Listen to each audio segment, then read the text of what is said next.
السلام علیکم ورحمۃ اللہ وبرکاتہ۔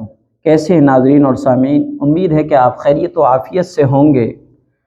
سنڈے کمنٹ باکس نمبر 11 میں ہم آپ کے روبرو ہیں۔ جیسا کہ آپ کو معلوم ہے کہ اس ویڈیو اور ایپیسوڈ والی ویڈیو میں آپ کو ملتے ہیں مجھ سے کیے گئے سوالات کے تسلی بخش جوابات۔ چنانچہ یہ سلسلہ رمضان المبارک کے مہینے کی آمد کی وجہ سے ایک دو سنڈے میں موقوف رہا، لیکن اب الحمدللہ جو ہے اس کو پھر شروع کرتے ہیں۔ تو پہلا سوال ہے ابو طلحہ کا۔ یہ کہہ رہے ہیں کہ میں نے آج خواب دیکھا ہے کہ میرے بھائی کا انتقال ہو گیا ہے اور تمام رشتہ دار جمع ہو گئے ہیں۔ میں خود رو کر میری خالہ کو بیان کر رہی ہوں، 2 بھائی ہیں، ایک ہو گیا، اس کے بارے میں اب وہ اکیلا کیا کرے گا؟ اور ایک دم آنکھ کھل گئی۔ رات میں تقریباً 3:15 کے قریب ٹائم تھا۔ اس کی تعبیر بتا دیجئے، آپ کی جواب کی منتظر ہوں۔ جی ہاں، اس کی تعبیر یہی ہے کہ اس میں اللہ تبارک و تعالیٰ پر توکل اور یقین کی ترغیب دی گئی ہے۔ ہمارے رشتہ دار ہم سے جدا ہو جاتے ہیں تو ان کی جدائیگی کے وقت ہمیں سب کو یہ احساس ہونے لگتا ہے کہ اب کیسے زندگی گزاری جائے گی، اب کیسے کام ہوگا۔ گھر کا بڑا ذمہ دار تھا، وہ چلا گیا، 2 بھائی تھے، ایک رہ گیا، اب زندگی بہت ہی زیادہ مشکل نظر آتی۔ لیکن وہیں پر ہم سب آپ یہ دیکھتے ہیں کہ دنیا کے کام کاج ویسی کے ویسی چلتے ہیں، کوئی کام نہیں رکا، کسی کے چلے جانے سے کوئی کام نہیں رکتا ہے۔ اللہ تعالیٰ ویسی کاموں کو چلاتا رہتا ہے۔ لہذا اس خواب میں آپ کو یہی بتایا کہ اللہ کی ذات پر بھروسہ کریں، اور موت ایک اٹل حقیقت ہے، سب کو آنی ہے۔ اس لیے جو ہے کوئی بھی حالات آئے، ان حالات میں اللہ کی ذات پر توکل اور یقین اور بھروسہ مکمل ہونا چاہیے، اور اللہ تعالیٰ کے ہر فیصلے پر راضی رہنا چاہیے۔ جی، دوسرا سوال ہے کہ کسی کے پاس اپنی جگہ ہے اور اس کے علاوہ کچھ نہ ہو اور پیسوں کی سخت ضرورت ہو تو وہ زکوٰۃ لے سکتا ہے؟ سخت ضرورت کے وقت جگہ بیچ دے یا پھر زکوٰۃ لے سکتا ہے؟ بیماری یا کسی وجہ سے زکوٰۃ کی ضرورت ہو تو کیا کرے؟ یقیناً اگر کسی کے پاس رہائشی مکان ہے اور وہ رہ رہا ہے، 1 ہے یا 2 ہے، لیکن اس کے پاس کیش نہیں ہے، نہ سونے کی شکل میں نہ چاندی کی شکل میں، کوئی بھی ایسا اس کے پاس اتنا مال نہیں ہے جس کی وجہ سے اس پر زکوٰۃ واجب اور فرض ہو سکے، تو ایسے بندے کو چاہیے کہ وہ زکوٰۃ لے لے۔ زکوٰۃ کا وہ مستحق ہے، زکوٰۃ دینے والا اس کو زکوٰۃ دے سکتا ہے، وہ زکوٰۃ لے سکتا ہے۔ ہاں، البتہ یہ ہے کہ بلا ضرورت زکوٰۃ کو نہیں لینا چاہیے۔ اس میں احادیث میں اس کی ممانعت آئی ہے، بہانے سے اور بلا ضرورت زکوٰۃ کو مانگنا یا زکوٰۃ کو لے کر اپنی خواہشات کی تکمیل کرنا یہ درست نہیں ہے، بلکہ زکوٰۃ جس کا حق ہے مستحقین تک جانے دیں۔ درمیان میں اپنے آپ کو مستحق بنا کر، اپنے آپ کو زکوٰۃ کا لینے والا دکھلا کر زکوٰۃ نہ لی جائے۔ لیکن جو مسئلہ پوچھا گیا ہے، بیماری کی وجہ سے یا اور کسی پرابلم کی وجہ سے اگر ان کے پاس اپنے رہائشی مکان کے علاوہ مال نہیں ہے تو وہ زکوٰۃ لے سکتے ہیں، مستحق زکوٰۃ ہے، ان کو زکوٰۃ دی جا سکتی ہے۔ جی، یہ تیسرا سوال ہے، اور سوال اس بات پر ہوا کہ میں نے اسٹیٹس پر ایک حدیث لگائی تھی۔ ربیع رضی اللہ تعالی عنہ فرماتی ہیں کہ ہم اپنے بچوں کو جو ہے روزہ رکھوایا کرتے تھے۔ بچوں کو جب بھوک اور پیاس کا احساس ہوتا تو ہم ان کو اون کے، کپاس کے کھلونے، گیند وغیرہ دے کر بہلائے رکھتے تھے۔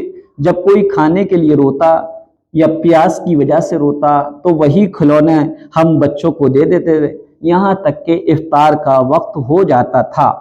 بخاری شریف میں کہ ایک شارح ہیں علامہ ابن حجر رحمۃ اللہ علیہ فرماتے ہیں کہ اس حدیث سے بچوں کو روزے کی مشق کروانے کی ثبوت ملتا ہے، لہذا بچوں کو روزہ رکھنے کی مشق کروائیں اب یہ پوچھا گیا کہ مفتی صاحب کتنی عمر کے بچے؟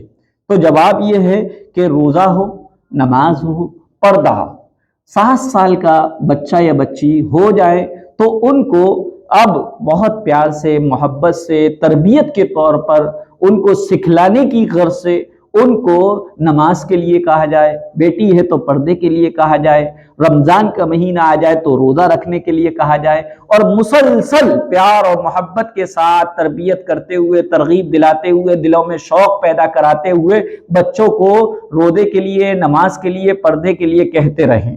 یوں ہی جب وہ 10 سال کے ہو جائیں تو ایسی صورت میں اب نماز کے نہ پڑھنے میں، روزے کے نہ رکھنے میں، پردے کے نہ کرنے میں اگر بچے غفلت کریں تو ان کو پنشمنٹ کیا جائے، ان کو کیا ہے تنبیہ کی جائے، ان کو ڈانٹا جائے۔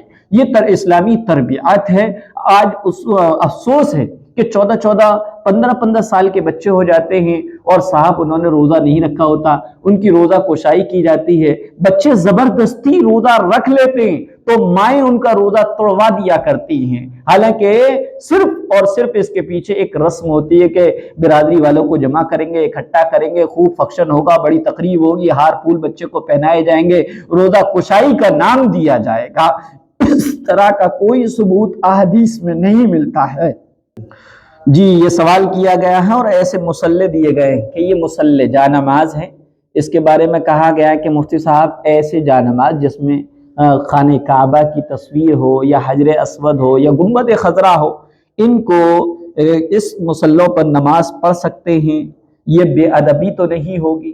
تو جواب یہ ہے کہ بھئی ایسے مسلح کو استعمال کیا جا سکتا ہے، کوئی حرج کی بات نہیں، کیونکہ مسلحوں پر بنے ہوئے حجر اسود، خانہ کعبہ یا گنبد خضرا یا بیت المقدس کی جو تصویریں ہوتی ہیں وہ حقیقت کے درجے میں نہیں ہوتی، اور اس کے اوپر پاؤں رکھنا یا بیٹھ جانا اس بے ادبی اور بے حرمتی کی نیت سے بھی نہیں ہوتا، اس لیے جائز ہے۔ لیکن افضل اور بہتر یہ ہے کہ جانماز جو ہے وہ ایسی ہونا چاہیے جو سادہ ہو، تاکہ ذہن جو ہے یکسوئی کے ساتھ اللہ کے حضور میں لگ سکے اور اللہ کا خیال دل و دماغ میں رہے۔ اس کیونکہ مصلی پر اگر تصویریں ہوتی ہیں تو ذہن بھٹکتا ہے اور یکسوئی میں کمی آتی ہے، اس لیے ایسے مصلوں کا استعمال جائز اور درست ہے جس میں ڈور آف کعبہ یعنی بیت اللہ کا دروازہ ہو یا پورا بیت اللہ بنا ہو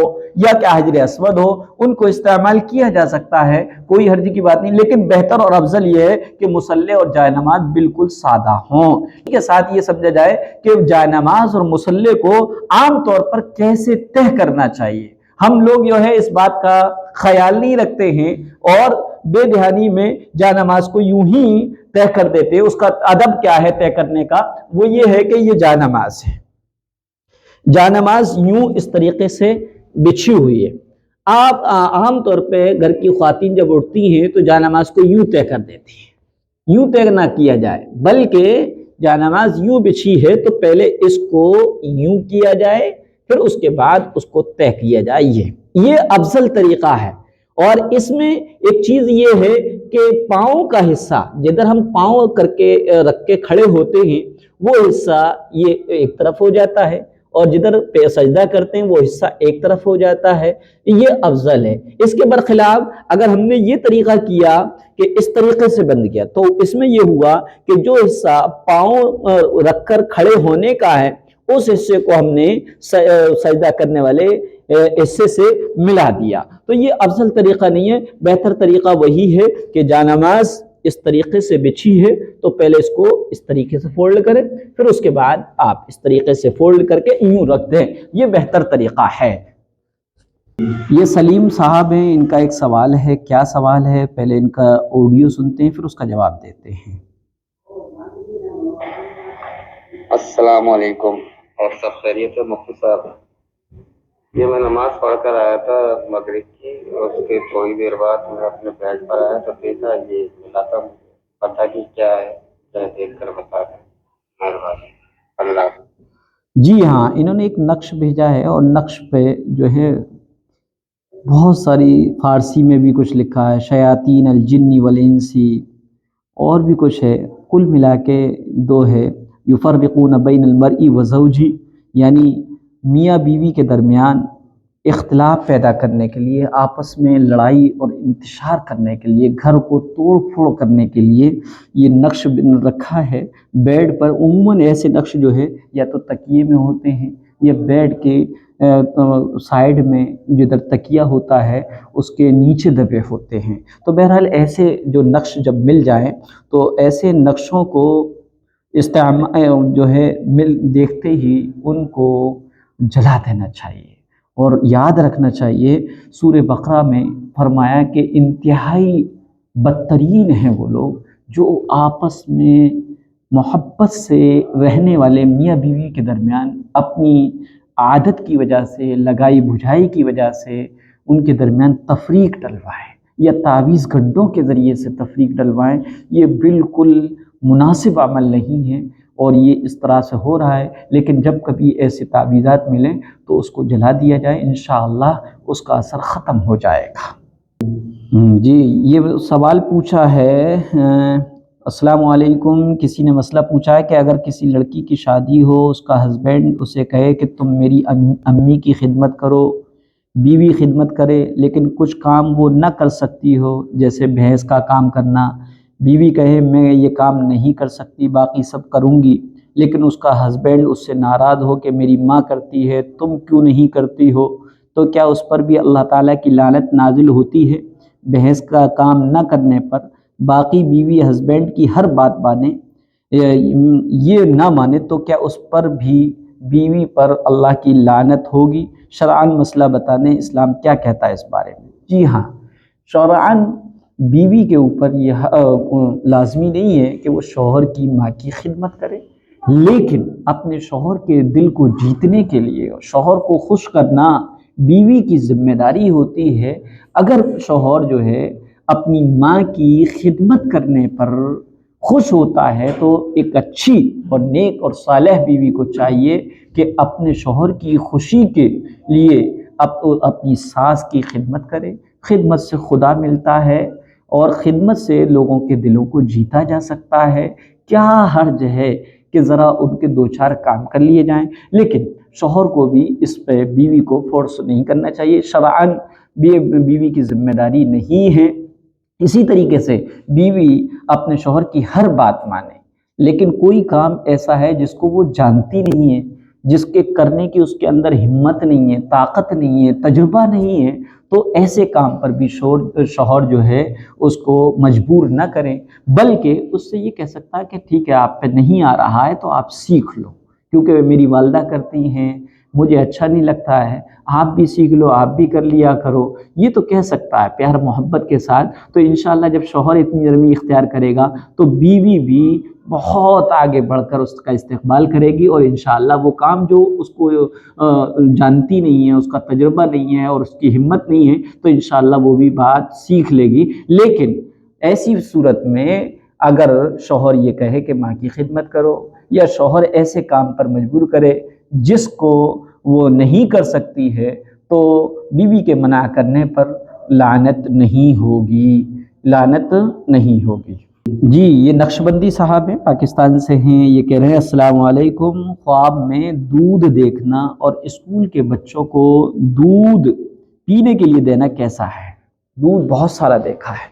دیکھیے گا، خواب میں دودھ دیکھنا احادیث سے اور بزرگان دین کے واقعات سے یہ ثابت ہے کہ دودھ سے مراد علم ہوتا ہے۔ دودھ خود کو پیتے دیکھنا یا دوسروں کو پلانا، اس سے مراد یہ کہ علم دین حاصل کریں گے۔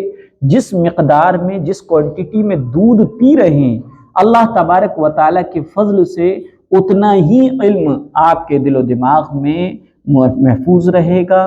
اسی طریقے سے آپ اگر کسی کو خواب میں دودھ پلا رہے ہیں تو اس کا مطلب یہ کہ آپ اپنی ذات سے اس کو علم کی دولت سے مالا مال کریں گے۔ خواب بہت اچھا ہے۔ یہ بھی دوسرا خواب ہے، نقشبندی صاحب کا ہے، وہ کہہ رہے ہیں السلام علیکم، خواب میں بار بار پیسے دیکھنا کیسا ہے؟ خواب میں پیسے دیکھنا یہ جو ہے اس بات کی تعبیر ہے کہ آپ دنیا کی فکر میں لگے ہوئے ہیں۔ دنیا کی فکر چھوڑیے گا، آخرت کی فکر کیجیے گا۔ دنیا کی ساز و سامان یہ عارضی ہیں، فنا ہو جانے والے۔ آخرت کی زندگی باقی رہنے والی ہے، اس لیے آخرت کی زندگی کی فکر کریں۔ زیادہ اگر پیسے دیکھتے ہیں خواب میں کہ یہاں وہاں پیسے پڑے، میں اٹھا رہا ہوں اور سمیٹ رہا ہوں، اور آنکھ کھلی تو خالی ہاتھ ہے، کچھ پیسے ہی نہیں ہیں، تو اس کا مطلب یہ ہے کہ آپ دنیا کی فکر میں ڈوبے ہوئے ہیں۔ آپ کے لیے تنبیہ ہے اس خواب میں کہ آپ دنیا کی فکر سے زیادہ آخرت کی فکر کیجئے، نیک عمل کی طرف بڑھیے، اور خیالی پلاؤ بنانا چھوڑ دیے۔ مقدر کا رزق آپ کو جبھی ملے گا جب آپ اس دنیا جو کہ دارالاسباب ہے، اسباب اختیار کریں گے تو آپ کو مقدر کا رزق ملے گا۔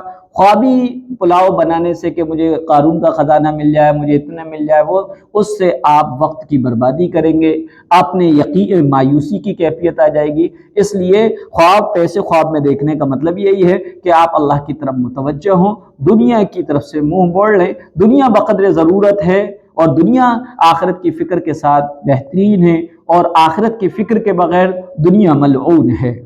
جی ایک سوال ہے، یہ بھی نقشبندی صاحب کا ہے، یہ ایک خاتون ہیں پاکستان سے ہیں، وہ سوال کر رہی ہیں، السلام علیکم، ایک مسئلہ پوچھنا ہے، وہ یہ کہ ہمارا بھائی اوپن یونی میں بی اے کر رہا ہے، اوپن یونی نے بکس بھیجی ہے کہ اسائنمنٹس لکھ کر بھیجیں، پھر پیپر دینے ہیں، اسائنمنٹس کے بھی مارکس پیپر میں شامل ہوتے ہیں، اسائنمنٹس نہ لکھ کر بھیجیں تو پیپر بھی فیل ہوتا ہے۔ اب مسئلہ یہ پوچھنا ہے کہ بھائی اسائنمنٹس لکھ نہیں سکتا کیونکہ وہ حافظ ہے اور تراویح پڑھا رہا ہے، اس کے پاس ٹائم نہیں ہے، تو کیا ہم اس کی اسائنمنٹس لکھ کر بھیج سکتے ہیں؟ پیپر وہ خود دے دے گا، اسائنمنٹس ہم اگر لکھ دیں تو کیا یہ جائز ہے؟ جائز ہے، جبکہ آپ کے بھائی کے اندر یہ صلاحیت موجود ہے کہ وہ اپنے اسائنمنٹس خود تیار کر سکتا ہے، لیکن وقت کی قلت کی وجہ سے وہ تیار نہیں کر پا رہا ہے، تو آپ بحیثیت بہن اس کے اسائنمنٹس، اس کے جو بکس ہیں وغیرہ ہیں، اس سے نوٹس وغیرہ جو بھی تیار کرنا ہے وہ تیار کر دیں، جائز ہے، درست ہے، کوئی حرج کی بات نہیں ہے۔ یہ کنزا خان ہے، ان کا کوئی سوال ہے، وائس میں ہے، تو دیکھیں وائس کو سنتے ہیں۔ ربی السلام علیکم مفتی صاحب، میرا بھائی انٹرنس میں جانا چاہ رہا ہے، کوئی دعا بتائیں کہ اس کا نام آ جائے اس میں انٹرنس میں۔ جی کسی بھی کام کی کامیابی کے لیے ضروری ہے محنت کریں، کیونکہ حدیث میں ہے احرص ما ينفعک واستعن باللہ، کہ ہر انسان کو جو اس کے لیے فائدہ مند ہو دنیا اور آخرت کے اعتبار سے، اس کے لیے جد و جہد کرنی ہے، محنت کرنی ہے پہلی چیز، اور محنت کے بعد واستعن باللہ، اللہ تعالیٰ سے مدد مانگنی ہے، کیونکہ ہوتا وہ ہے جو رب چاہتا ہے، ہم چاہیں وہ نہیں ہوتا، وہی ہوتا ہے جو رب چاہتا ہے، اور رب کی چاہت رب کے سے مانگنے سے ملتی ہے، اس لیے اللہ سے مانگیں، اور اس کے لیے حسبنا اللہ ونعم الوکیل 500 مرتبہ آگے پیچھے 3 مرتبہ درود شریف پڑھ کر ہر نماز کے بعد، اور خاص طور پر عشاء کی نماز کے بعد یہ عمل کریں اور محنت کرتے رہیں، انشاءاللہ کامیابی قدم چومے گی، منزل اللہ کے فضل سے مل کر رہے گی۔ جی یہ کنزا خان ہے، یہ سوال کر رہی ہیں، السلام علیکم مفتی صاحب، ریڈی میڈ والی مسواک کرنے سے روزہ ٹوٹ جاتا ہے؟ ایک ریڈی میڈ مسواک آتی ہے جو پیکنگ میں ہوتی ہے، اس میں کوئی کیمیکل ایسا ڈالا جاتا ہے جس سے مسواک سافٹ اور نرم رہتی ہے، تازہ جیسی رہتی ہے۔ جب اس مسواک کو پیکٹ سے کھول کر کیا جاتا ہے تو اس میں اسمیل بھی الگ سی آتی ہے، تو کیا ایسی صورت میں جو ریڈی میڈ پیکنگ والی جو مسواک آتی ہے وہ روزے کی حالت میں کی جائے تو روزے میں کوئی فرق تو نہیں آئے گا؟ جواب یہ کہ روزے میں کوئی بھی فرق نہیں آئے گا، روزہ نہیں ٹوٹے گا، ریڈی میڈ مسواک ہو یا پیکنگ والی ہو یا تازہ مسواک ہو، اور روزے کی حالت میں مسواک کر رہے ہیں، اور مسواک کے ایک آدھ ریشہ اور تن کا اگر حلق سے نیچے اتر بھی جائے اور ایسا ہو جاتا ہے تب بھی روزہ نہیں ٹوٹتا ہے، کیونکہ روزے کی حالت میں تر ہو مسواک، خشک ہو مسواک، گیلی ہو، اس کو کرنے سے روزے میں کوئی فرق نہیں آتا، مسواک کر سکتے ہیں، روزہ جو کا توں برقرار رہے گا۔ جی یہ ساؤتھ افریقہ سے ہیں، یہ بہن ہیں، وہ یہ پوچھ رہی ہیں، پوچھنا یہ ہے کہ میری بیٹی اور داماد 14 دن کے لیے عمرے پر جا رہے ہیں، 7 دن مدینہ شریف میں اور 7 دن مکہ شریف میں۔ بے شک داماد تو جماعت سے نماز پڑھیں گے تو پوری پڑھیں گے، لیکن بیٹی اگر اپنے ہوٹل کے روم میں نماز پڑھے تو فرض نماز کو قصر کرے گی یا پوری پڑھے گی؟ تو جواب یہ ہے کہ بیٹی اگر اپنے روم میں رہ کر نماز پڑھتی ہیں تو 4 رکعت والی نماز قصر کر کے پڑھیں گی، کیونکہ عمرے کا ٹور ہے اور اس میں یہ طے ہو گیا کہ 7 دن مکہ میں ہیں اور 7 دن مدینہ میں ہیں، لہذا ایسی صورت میں مکہ میں رہتے ہوئے وہ نمازیں جو خواتین اپنے روم میں تنہا پڑھتی ہیں تو وہ قصر کریں گی، 4 رکعت والی نماز 2 رکعت پڑھیں گی، اور اگر حرم شریف میں نماز پڑھتی ہیں تو امام کے تابع ہو کر پوری نماز جو جتنی امام پڑھا رہا ہے وہ پڑھیں گی۔ اسی طریقے سے مدینہ میں اور مدینہ شریف میں الحمدللہ اس بات کا خوب اہتمام کیا گیا ہے کہ خواتین کی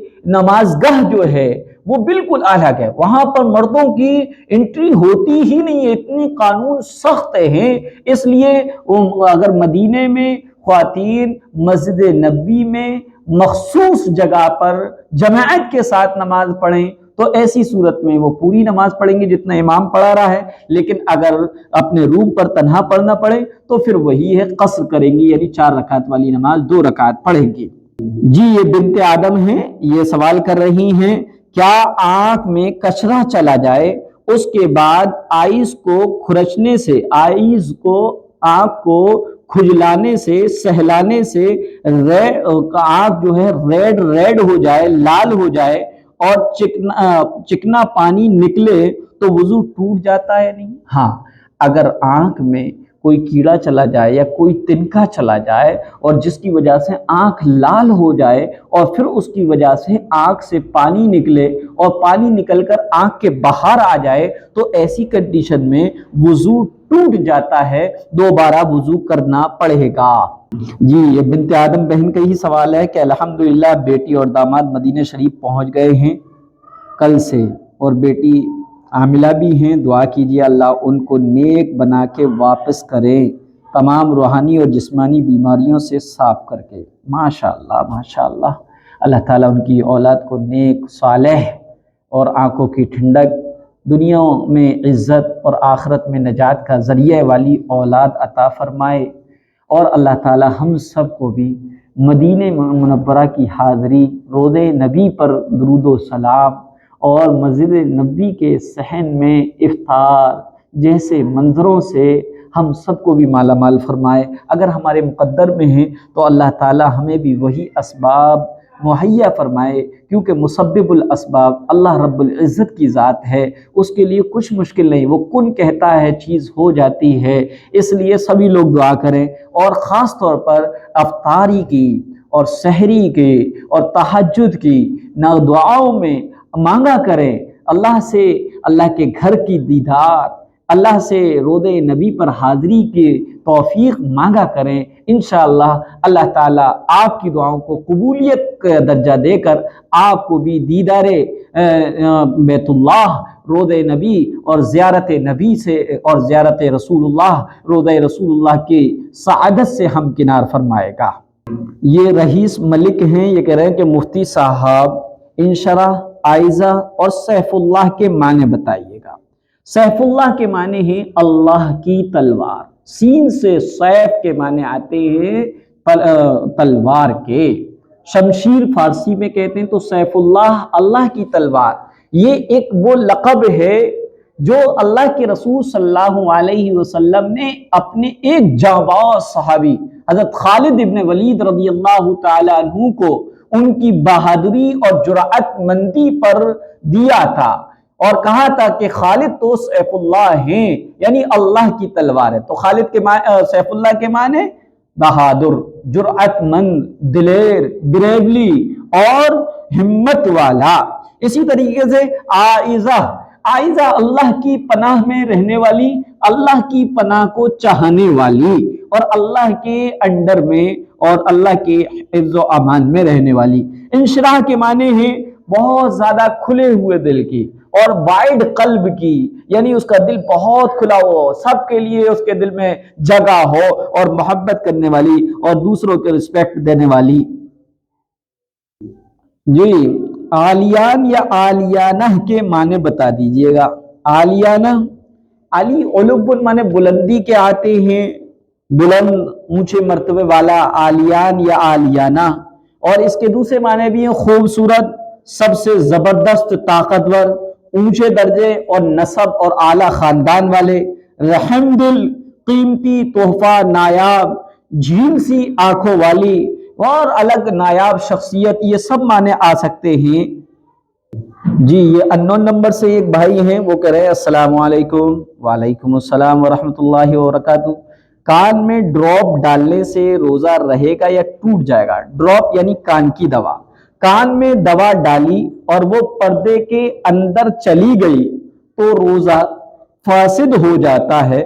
فقہاء کرام کی تصریحات کے مطابق کان میں ڈالی ہوئی دوا دماغ میں براہ راست یا بالواسطہ معدے میں اور ہاضمے میں اور معدے میں پہنچ جاتی ہے، جس سے روزہ فاسد ہو جاتا ہے۔ یہ فاطمہ سیفی ہیں، ان کا کوئی سوال ہے لیکن سوال آڈیو میں ہے، پہلے ان کا سوال سنتے ہیں پھر اس کے بعد جواب دیتے ہیں۔ السلام علیکم مفتی صاحب، مجھے یہ پوچھنا تھا کہ میرے ابا 75 ایئرس کے ہیں، بزرگ ہیں وہ، اور وہ لنگس کے پیشنٹ ہیں، وہ مطلب ان کو سانس لینے میں پریشانی ہوتی ہے، ان کے جو لنگس ہیں وہ خراب ہو چکے ہیں، تو ان کو سانس لینے میں بہت زیادہ پریشانی ہوتی ہے۔ ایک دم سے ذرا سا اگر تھوڑا بہت وہ چل پھر لیتے ہیں، جیسے واش روم تک جاتے ہیں، تو ان کو بہت زیادہ سانس ان کا پھولنے لگ جاتا ہے، تو ان کو ایک انہیلر ٹائپ میں منہ میں لگا کر وہ اسپرے کرنا پڑتا ہے، تو اس سے تھوڑا بہت سانس صحیح ہوتا ہے۔ اور جب زیادہ ہی ان کی زیادہ سانس پھولنے لگ جاتا ہے تو ان کو ایک چھوٹی سی مشینری ٹائپ میں ہوتی ہے، تو اس کے اندر ایک کیپسول لگا کر وہ اس کو اسپرے کرتے ہیں، تو وہ ڈائریکٹ اندر گلے میں پہنچ جاتا ہے، تو اس سے ان کا تھوڑا سانس کنٹرول میں ہو جاتا ہے۔ تو ان سچویشنوں میں وہ روزہ رکھ سکتے ہیں؟ اگر جیسے کہ روزے کی حالت میں ان کو سانس لینے میں پرابلم ہوئی تو وہ انہیلر کا یا وہ میں نے کیپسول آپ کو بھی بتایا ہے کہ وہ اس کو پش کرتے ہیں تو وہ ایک دم ڈائریکٹ گلے کے اندر پہنچ جاتا ہے، تو اس سے تھوڑا ان کا سانس صحیح ہو جاتا ہے۔ تو آپ پلیز مجھے بتا دیں کہ وہ روزہ رکھ سکتے ہیں؟ جی ہاں، جو لوگ دمے کے مریض ہیں، جن کو سانس کی پرابلم ہے اور ان کو انہیلر لینا پڑتا ہے، انہیلر ایک آلہ ہے سانس لینے کا، اور صفوف اور پاؤڈر کی شکل میں دوا جو ہے حلق میں چلی جاتی ہے۔ روزے کی حالت میں انہیلر کا استعمال درست نہیں ہے۔ اگر کسی نے روزے کی حالت میں انہیلر کو یوز کیا، انہیلر سے دوا حلق میں پہنچائی، تو اس صورت میں روزہ ٹوٹ جائے گا، قضا لازم ہوگی، کفارہ واجب نہیں ہوگا۔ ایسے لوگ جو انتہائی بیمار ہیں اور ایسی بڑی بیماریوں کے شکار ہیں جس سے وہ مرتے دم تک صحیح نہیں ہو سکتے، بیماری ان کے ساتھ قبر ہی میں جائے گی، ایسے لوگ جو ہے روزہ نہ رکھیں۔ شریعت میں اس کی گنجائش ہے اور وہ اپنے ہر روزے کا فدیہ دیں، اور ایک روزے کا فدیہ وہی ہے جو صدقۃ الفطر کا ہے۔ جتنا صدقۃ الفطر یعنی تقریباً 1.25 کلو گیہوں ہے یا اس کی قیمت ہے، ایک روزے کا فدیہ ہے، اور یہ ایک فدیہ کئی الگ الگ فقیروں کو بھی دے سکتے ہیں، اور کئی روزوں کا، بہت سارے روزوں کا فدیہ ایک فقیر اور مسکین کو بھی دے سکتے ہیں۔ اسی طریقے سے ایک کیپسول آتا ہے، اس کو رومال وغیرہ میں رکھتے ہیں اور ڈائریکٹ جو ہے وہ حلق میں جاتا ہے، یا اس سے ہوا جو نکلتی ہے، وہ ونڈ جو ہے وہ چلی جاتی ہے، اس سے بھی روزہ ٹوٹ جاتا ہے۔ وہ کیپسول بھی روزے کی حالت میں اگر کسی نے لے لیا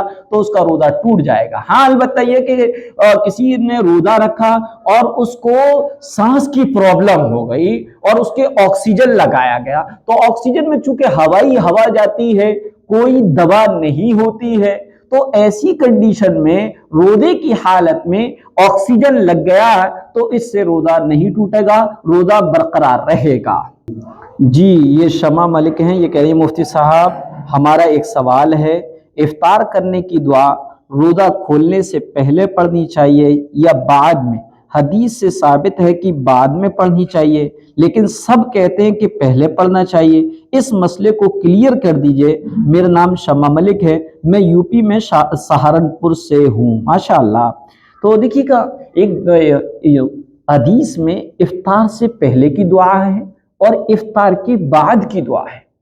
اللہم انی لک صمت و بک آمنت و علیک توکلت و علی رزقک افطرت، اور دوسری حدیث میں کچھ الفاظ کی کمی کے ساتھ یہ دعا ہے، یہ افطار کے وقت کی دعا ہے، افطار کرتے وقت۔ افطار کے بعد بھی ایک دعا ہے، ذہب الظمآ وابتلت العروق وثبت الاجر انشاءاللہ، کہ پیاس بجھ گئی اور رگیں تر ہو گئی اور انشاءاللہ العظیم ہمارے روزے کا ثواب کیا ہے محفوظ ہو گیا، لکھ دیا گیا۔ تو افطار کے بعد کی یہ دعا ہے جس کو اللہ کے رسول صلی اللہ علیہ وسلم افطار کے بعد پڑھا کرتے تھے۔ یہی کلیئر ہے کہ جو دعا افطار سے پہلے کی ہے وہ افطار سے پہلے پڑھنا ہے، اور جو افطار کے بعد ہے وہ مستقل ایک الگ دعا ہے، اس کو پڑھنا ہے۔ جو لوگ یہ کہتے نہیں افطار کے بعد پڑھنا چاہیے، ان کی منشا وہی دعا ہوتی ہے جو حدیث میں جس کو افطار کے بعد پڑھنا ہے۔ اور جو لوگ افطار سے پہلے دعا پڑھتے یعنی افطار کرتے وقت دعا پڑھتے، تو وہ دعا پڑھتے ہیں جو افطار سے قبل اور افطار کرتے ہوئے احادیث میں آئی ہے۔ اس لیے کوئی بھی اس میں تضاد نہیں ہے، دونوں دعائیں ان کا الگ الگ موقع ہے اور دونوں دعائیں الگ الگ الفاظ کے ساتھ احادیث میں آئی ہیں۔ جی یہ ہیں ابو طلحہ کے نام سے ہیں، یہ ان کے ایک بہن ہے، ان کے بیٹے کا نام ہے، اور یہ سوال کر رہی ہیں السلام علیکم ورحمۃ اللہ وبرکاتہ، مفتی صاحب آپ کیسے ہیں؟ امید ہے کہ آپ خیریت و عافیت سے ہوں گے۔ الحمدللہ میں خیریت و عافیت سے ہوں، اللہ آپ کو ہمیشہ خوش رکھے، آباد رکھے، آمین۔ مفتی صاحب میرا سوال ہے کہ درود تنجینہ کا کیا مطلب ہے؟ درود تنجینہ ان درودوں میں سے نہیں ہیں جو رسول اللہ صلی اللہ علیہ وسلم سے منقول اور ثابت ہے، بلکہ یہ بزرگوں کے مجربات میں سے ہے، جسے تجربات الصالحین کہتے ہیں، اور اسے علامہ سخاوی رحمۃ اللہ علیہ نے علامہ فاکہانی رحمۃ اللہ علیہ کی کتاب الفخر المنیر میں کے حوالے سے نقل کیا ہے۔ اور واقعہ یہ نقل کیا ہے کہ موسیٰ الزریر رحمۃ اللہ علیہ ایک مرتبہ سمندر میں سفر کر رہے تھے کہ طوفان آیا جس کا نام اقلابیہ ہے، اور عام طور پر اس طوفان میں پھنسنے والے بچتے نہیں ہیں۔ موسیٰ الزریر رحمۃ اللہ علیہ نے خواب میں رسول اللہ صلی اللہ علیہ وسلم کو دیکھا۔ آپ صلی اللہ علیہ وسلم نے فرمایا کہ کشتی والوں سے کہو کہ وہ یہ درود پڑھیں۔ شیخ جاگے اور لوگوں کو اس درود کے پڑھنے کو کہا تو 300 بار ہی پڑھا تھا کہ اللہ تعالیٰ نے اس مصیبت کو دور کر دیا اور اس طوفان سے نجات ملی، اور اس لیے اس کو درود تنجینہ کہتے ہیں، نجات دینے والا۔ یہ تفصیل جو ہے کتابوں میں لکھی ہے، اور بہرحال یہ درود رسول اللہ صلی اللہ علیہ وسلم کی کسی بھی حدیث سے ثابت نہیں ہے، اسے حضور صلی اللہ علیہ وسلم کی طرف منسوب نہیں کر سکتے، البتہ بزرگوں کے مجربات میں سے ہے، اور کوئی شرکیہ کلمہ یا خلاف شرع جملہ بھی اس درود میں نہیں ہے، اس لیے اس کو پڑھ سکتے ہیں، اور چونکہ مجربات میں سے ہے اس لیے ہر بزرگ کا اس کے بارے میں الگ الگ تجربہ بھی ہو سکتا ہے۔ اب کسی خاص بزرگ کا خاص وظیفہ ہو تو ان کی اجازت سے پڑھنا زیادہ فائدہ مند ہوگا، اور اگر عمومی عمل کیا جائے تو اجازت لیے بغیر بھی اس کو پڑھ سکتے ہیں۔ دوسرا سوال ہے السلام علیکم ورحمۃ اللہ وبرکاتہ۔ وعلیکم السلام۔ مفتی صاحب اگر کوئی 4 رکعت والی نماز سنت موقدہ پڑھے اور تیسری رکعت میں سورہ فاتحہ کے بعد سورت پڑھنا بھول جائے اور اس پر سجدہ سہو کرنا واجب تھا، لیکن چوتھی رکعت میں سجدہ سہو نہیں کیا اور سلام پھیر کر فوراً کھڑا ہو جائے اور پھر یاد آئے تو کیا دوبارہ بیٹھ کر سجدہ سہو کرے یا پھر نماز کو دہرائے؟ اگر ابھی کھڑا ہوا ہے اور قبلے کی طرف سے سینہ نہیں پھرا ہے تو ایسی کنڈیشن میں بیٹھ جائے اور بیٹھنے کے بعد سلام پھیرے ایک طرف اور 2 سجدے کرے اور 2 سجدے کرنے کے بعد پھر تحیات، درود شریف اور دعائے معثورہ پڑھ کے سلام پھیر دے، نماز ہو جائے گی۔ دوبارہ سے نماز کو دہرانے کی ضرورت نہیں ہے۔ جی ان کا ہی تیسرا سوال ہے۔ السلام علیکم ورحمۃ اللہ وبرکاتہ۔ وعلیکم السلام ورحمۃ اللہ وبرکاتہ۔ مفتی صاحب اگر نماز میں صورتوں کی ترتیب غلط ہو جائے، جیسے فجر کی سنت موقدہ پڑھ رہی تھیں، پہلی رکعت میں سورہ کافرون پڑھی اور پھر دوسری رکعت میں بھولے سے سورۃ القریش پڑھ دی، تو کیا نماز مکروہ ہو جائے گی؟ نماز کے اندر سورتوں کو ترتیب وار پڑھنا یہ قرات کی سنت ہے۔ ترتیب کے خلاف جان بوجھ کر اگر پڑھا جائے تو نماز میں کراہت آ جاتی ہے، اور اگر بھولے سے پڑھ لیا جائے تو نماز میں کراہت نہیں ہوتی ہے۔ چونکہ سورۃ الکافرون بعد میں ہے اور سورۃ القریش پہلے ہے، تو پہلی رکعت میں سورۃ الکافرون پڑھی جو کہ بعد میں، اور دوسری رکعت میں سورۃ القریش پڑھی جو کہ پہلے ہے، تو یہ ترتیب کے خلاف ہو گئی، لیکن ایسا بھول کر کیا ہے اس لیے نماز میں کراہت نہیں ہوگی۔ ہاں البتہ یہ ہے کہ پیارے آقا حضرت محمد صلی اللہ علیہ وسلم فجر کی 2 رکعت سنت موقدہ میں جو صورتیں پڑھا کرتے تھے وہ صورتیں ہیں، پہلی رکعت میں سورۃ الکافرون پڑھتے تھے، دوسری رکعت میں سورۃ الاخلاص پڑھا کرتے تھے، اور بزرگان دین نے اس کی حکمت لکھی ہے کہ اللہ کے رسول صلی اللہ علیہ وسلم نے یہ عمل اس لیے کیا تاکہ آپ کا ہر امتی، ہر آپ کا کلمہ لا الہ الا اللہ محمد رسول اللہ پڑھ کر غلامیت کو اختیار کرنے والا غلام اپنے دن کا آغاز شرک کے انکار اور توحید کے اقرار سے کرے، کیونکہ سورۃ الکافرون میں شرک کی برأت ہے، شرک کا انکار ہے، توحید کا اقرار ہے، اس سے کیا ہے، اور سورۃ الاخلاص میں تو پوری ہی توحید ہے۔ لہذا سنت موقدہ فجر کی 2 رکعت میں سنت کی نیت سے پہلی رکعت میں سورۃ الکافرون اور دوسری رکعت میں سورۃ الاخلاص پڑھنا چاہیے۔ یہ منظور احمد ہیں، ان کا ایک سوال ہے اور وائس میں ہے سوال، تو ان کے پہلے وائس سنتے ہیں پھر اس کا جواب دیتے ہیں۔ السلام علیکم ورحمۃ اللہ وبرکاتہ۔ مفتی صاحب یہ حدیث صحیح ہے؟ حدیث کیا ہے؟ انہوں نے ایک پوسٹ لکھی ہے سورہ یاسین پڑھنے کا ثواب۔ رسول اللہ صلی اللہ علیہ وسلم نے فرمایا ہر چیز کا ایک دل ہوتا ہے اور قرآن کا دل سورہ یاسین ہے، جو شخص سورہ یاسین پڑھتا ہے اسے 10 قرآن پڑھنے کے برابر ثواب ملتا ہے۔ اس کے بارے میں پوچھا کیا یہ حدیث صحیح ہے؟ جواب یہ ہے ہاں جی ہاں بالکل صحیح ہے۔ ترمذی شریف میں ہے سورہ یاسین کو قرآن کریم کا دل بتایا گیا ہے، اور ایک مرتبہ سورہ یاسین پڑھنے پر 10 قرآن کریم کے برابر ثواب اللہ تعالیٰ اپنے فضل سے مرحمت فرماتا ہے۔ جی یہ کنیز زینب ہیں، یہ کہہ رہی ہے کہ مفتی صاحب مجھے آپ ایک بات بتائیے، جی جس لڑکی کی شادی ہو گئی ہو اور اس کو کسی کے لیے روزہ رہنے کی منت مانگنی ہو تو وہ اپنی سسرال سے اور اپنے شوہر سے پوچھ کر منت مانگے، یا مانگ لے تو اپنے شوہر سے پوچھ کر روزہ رکھنا پڑے گا؟ جی ہاں دیکھیے گا، آپ کو بتا دوں کہ شوہر سے نفل عبادت اور نفل روزہ میرڈ لوگوں کو یہ کہا گیا ہے کہ وہ اپنے شوہر سے اجازت حاصل کر کے نفل روزہ رکھے۔ دراصل اس میں حکمت یہ ہے کہ روزہ نام ہے 3 چیزوں سے رکنے کا، کھانے سے، پینی سے اور بیوی سے ہم بستری کرنے سے رکنے کا خاص وقت میں نام ہے روزہ۔ اور چونکہ اگر شوہر ایسا ہے جو دن میں گھر پہ تشریف لاتا ہے، گھر میں آتا ہے یا کبھی بھی آ سکتا ہے، تو ایسی کنڈیشن میں نفل اگر روزہ رکھ رہے ہیں، بیوی تو اپنے شوہر کی اجازت لے لے، کیونکہ ہو سکتا ہے کہ اس کو خواہش ہو اور روزے میں یہ کام ہو نہیں سکتا، اس لیے کہا گیا کہ شوہر سے اجازت لے، صرف اور صرف نفل روزے میں، فرض روزوں میں اجازت کی ضرورت نہیں ہے۔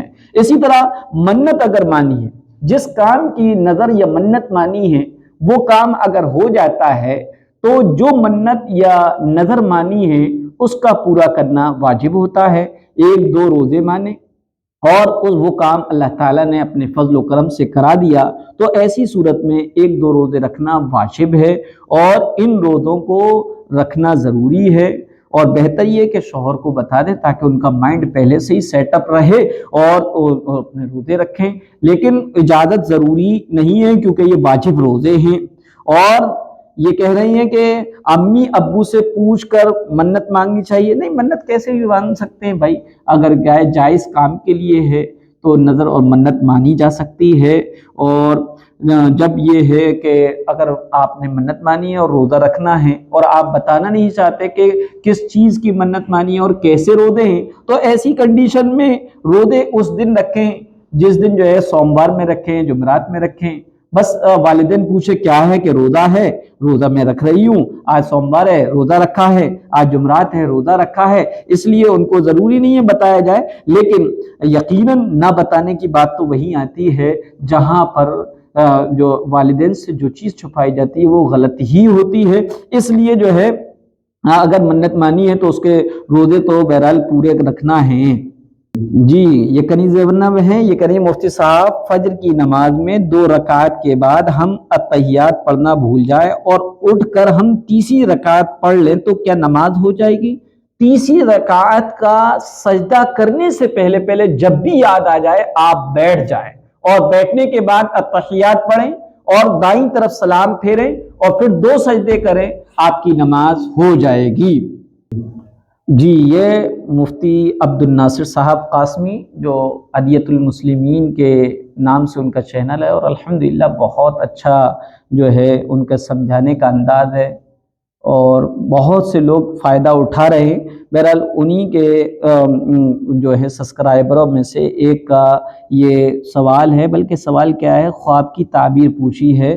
خواب ہے کہ میں نے آج خواب دیکھا ہے کہ کہیں پر کچھ ہوا ہے، لوگ ایک جگہ اکٹھے ہوئے، وہاں ہندو بھی تھے، 2 بڑی عمر کی ہندو لڑکیوں نے مجھ سے کہا آپ دین کا اچھا کام کرتے ہو، ہمیں بھی قرآن سکھانا، کب وقت نکال کر ہمیں سکھاؤ گی؟ میں نے کہا جب بھی سیکھنا ہو آپ کے لیے کوئی بھی وقت پر سکھانے کے لیے میں تیار ہوں۔ وہ بولے اور بھی 8-10 لوگوں کو سکھانا ہے۔ میں نے کہا کچھ نہیں، بس آ جانا۔ پھر آنکھ کھل گئی، اس کی کوئی تعبیر بتائیے۔ خواب اچھا ہے ماشاءاللہ، آپ کے آس پاس جو بھی غیر ایمان والے ہیں ان کو دعوت دیجیے گا، ان کو بتائیے گا کہ سارے سنسار کو چلانے والا اور سب کو پیدا کرنے والا کوئی ایک ہے اور وہ سب کا مالک ایک ہے، وہ اللہ ہے۔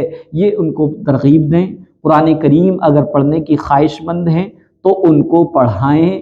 قرآن کریم کو وہ ترجمے کے ساتھ سمجھنا چاہتے ہیں تو ان کو قرآن کریم کے ترجمے دیجئے، ہو سکے تو سمجھائیے۔ خواب اچھا ہے، اس میں کہیں نہ کہیں آپ نے اپنی لائف میں یہ سوچا ہے کہ ہم غیر ایمان والے کو قرآن دیں گے تو بے ادبی کریں گے، نہیں، ایسا کچھ نہیں، بلکہ قرآن کے آداب اس کو بتا دیے جائے اور پھر اس کے بعد قرآن کریم اس کو دے دیا جائے تو کوئی بے ادبی نہیں۔ بلکہ آپ کو واقعات میں سے بتا دیتا ہوں، حضرت فاطمہ بنت خطاب رضی اللہ تعالی عنہا، جو حضرت عمر رضی اللہ تعالی عنہ کی بہن تھی، انہوں نے بھی اپنے بھائی حضرت عمر کو وہ قرآن جو کسی ہڈی پر یا چمڑے پہ لکھا ہوا تھا، اپنے بھائی کو جب بھائی حضرت عمر نے بہن حضرت فاطمہ کو خوب مارا اور مار کے لہو لہان کر دیا، حضرت عمر کے بعد دل میں بات یہ گھر کر گئی، ایسا کیا ہے اس مذہب میں اور اس مذہب کی کتاب میں جس کو میری بہن نے قبول کیا ہے اور جس کو میری بہن پڑھ رہی ہے کہ ہر طرح سے پٹ رہی ہے اور لہو لہان ہو گئی ہے، لیکن اس کے باوجود اس قرآن، اس مذہب کی کتاب کو یعنی قرآن کو اور اس مذہب کو چھوڑنے کے لیے تیار نہیں ہے، کیا وجہ ہے؟